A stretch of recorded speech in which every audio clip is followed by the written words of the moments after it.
Bonjour à tout le monde. Depuis avant-hier, je cherche les mots. Je cherche les mots justes pour, ne serait-ce qu'un peu, alléger la douleur d'une mère, d'un père, d'une famille qui vient de perdre son fils. Je cherche. Malheureusement, il n'existe aucun mot assez puissant pour adoucir une telle douleur. Rien ne m'avait préparé à vivre une expérience aussi bouleversante.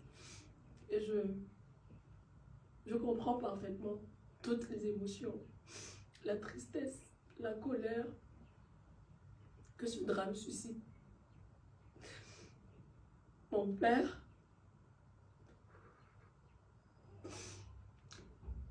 est au cœur d'un acte tragique, un acte irréparable.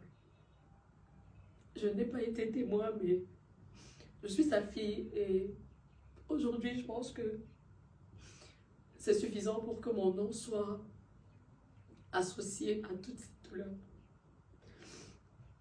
Face à la gravité de la situation, j'ai d'abord pris du recul. Non pas pour fuir, mais par respect pour Mathis. Cet enfant de 6 ans qui a brutalement été arraché à la vie. Cet enfant qui aurait pu être le mien. Cet enfant qui aurait pu être votre enfant à vous aussi. Notre famille a essayé de rencontrer la famille éprouvée. Parce que je pense que 10 000 paroles, les postes mutuels en réalité ne vaudront jamais une main posée sur l'épaule d'une maman meurtrie. Actuellement, la blessure est encore béante et je comprends et je respecte le choix de la famille de nous recevoir ultérieurement.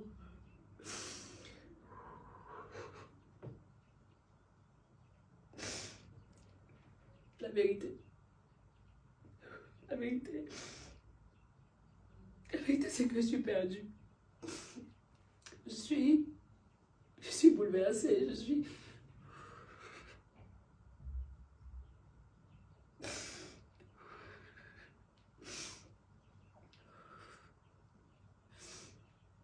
Mais je voudrais quand même le dire pour que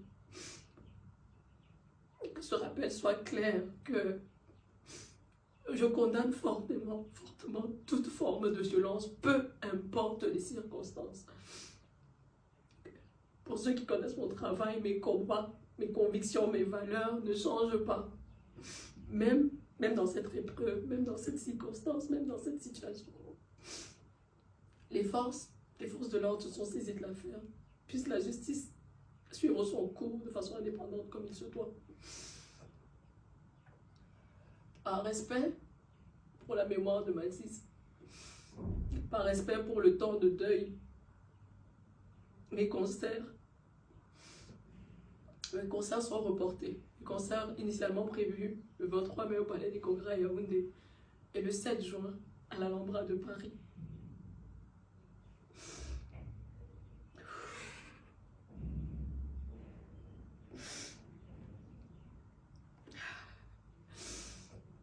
À la famille endeuillée, je présente mes sincères condoléances et je prie que le temps puisse ne serait-ce qu'un peu adoucir l'immensité de la douleur qu'il traverse actuellement.